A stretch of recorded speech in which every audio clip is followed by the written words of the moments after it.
வணக்கம். இந்த வீடியோவில் அதை பற்றி பார்க்க போகிறோன்னா, பல லட்சம் அரசு ஊழியர்களுக்கு ஆனந்த கண்ணீர்.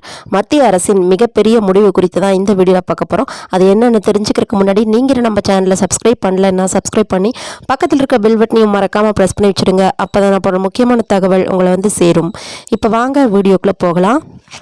மத்திய அரசு மூலம் இந்த மாதம் உயர்த்தப்பட உள்ள அகவிலைப்படியுடன் 18 மாதங்களுக்கான டிஏ அரியர் வழங்கப்படலாம் என கூறப்படுகிறது. இதற்கான தொகையை மத்திய அரசு ஒதுக்க உள்ளதாம். சீனியர் ஊழியர்களுக்கு சுமார் 1.90 லட்சம் ரூபாய் வரை நிதி ஒதுக்கப்படலாம் என கூறப்படுகிறது. கிட்டத்தட்ட 2 கோடி குடும்பங்களுக்கு இதனால் நேரடி பலன் கிடைக்கும் என கூறப்படுகிறது.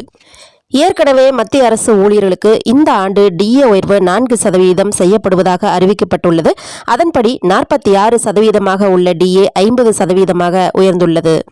மீண்டும் அகவிலைப்படி உயர வாய்ப்புள்ளதாக கூறப்படுகிறது. இந்த அகவிலைப்படி ஜனவரி மாதம் அமலுக்கு வரும். கடந்த ஜனவரி முதலான அகவிலைப்படி உயர்வின் நிலுவைத் தொகை உட்பட 18 மாத நிலுவை அரியர் பட்ஜெட்டிற்கு முன் திறக்கப்படலாம் என கூறப்படுகிறது. இதுபோக இன்னொரு பக்கம் புதிய பென்ஷன் திட்டத்தில் மாற்றங்களை ஏற்படுத்த மத்திய அரசு முடிவு செய்துள்ளதாக தகவல்கள் வெளியாகியுள்ளன. ஊழியர்கள் கடைசியாக வாங்கிய வருமானத்தில் 40 முதல் 45% பென்ஷனாக கிடைக்கும் வகையில் விதிகளை மாற்ற உள்ளனர். தற்போது உள்ள புதிய ஓய்வூதிய திட்டத்தின் கீழ் ஊழியர்கள் தங்கள் அடிப்படை சம்பளத்தில் 10% பென்ஷனுக்கு கொடுக்க வேண்டும் மற்றும் அரசாங்கம் 14% பங்களிக்க வேண்டும். இறுதியில் அந்த முதலீட்டு கார்பஸின் சந்தை வருவாயை பொறுத்து கடைசி கட்ட பென்ஷன் தீர்மானிக்கப்படும். அதுவே பழைய ஓய்வூதிய முறையானது ஒரு பணியாளரின் கடைசி ஊதியத்தில் 50% என்னவோ அந்த அளவிற்கு நிலையான ஓய்வூதியத்திற்கு உத்தரவாதம் அளித்தது. இப்போது புதிய முறையால் கடைசி ஊதியத்தில் 38% என்னவோ அந்த அளவிற்கு மட்டுமே ஓய்வூதியம் கிடைக்கிறது. இந்த நிலையில்தான் புதிய பென்ஷன் திட்டத்தில் மாற்றங்களை ஏற்படுத்த மத்திய அரசு முடிவு செய்துள்ளதாக தகவல்கள் வெளியாகியுள்ளன. ஊழியர்கள் கடைசியாக வாங்கிய வருமானத்தில் 40 முதல் 45% பென்ஷனாக கிடைக்கும் வகையில் விதிகளை மாற்ற உள்ளனர்.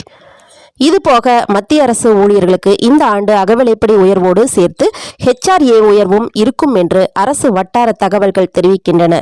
அதன்படி தற்போது XYZ என்று 3 பிரிவுகளில் HRA சம்பளம் தரப்படுகிறது. இவை முறையே 27%, 18% மற்றும் 9% ஆகும். இந்த நிலையில்தான் இதில் எல்லா பிரிவினருக்கும் தலா 3% உயர்வு இருக்கும் என எதிர்பார்க்கப்படுகிறது. பொதுவாக அகவிலைப்படி 50% தொட்டால் மட்டுமே HRA உயர்த்தப்படும். இந்த முறை பல்வேறு மாநில தேர்தலை மனதில் வைத்து அகவிலைப்படி 54% உயர்த்தப்படும் என்கிறார்கள். மத்திய அரசு ஊழியர்களுக்கு இந்த ஆண்டு டிஏ உயர்வு 4% வரை இருக்கும் என அரசு வட்டார தகவல்கள் தெரிவிக்கின்றன. அதன்படி 50% உள்ள டிஏ 54% வாய்ப்புள்ளது. மேலும் இது போன்ற முக்கிய தகவல்களுக்கு நீங்களும் நம்ம சேனலை சப்ஸ்கிரைப் பண்ணலன்னா சப்ஸ்கிரைப் பண்ணி பக்கத்தில் இருக்க பெல் பட்டனையும் மறக்காம ப்ரெஸ் பண்ணி வச்சிருங்க.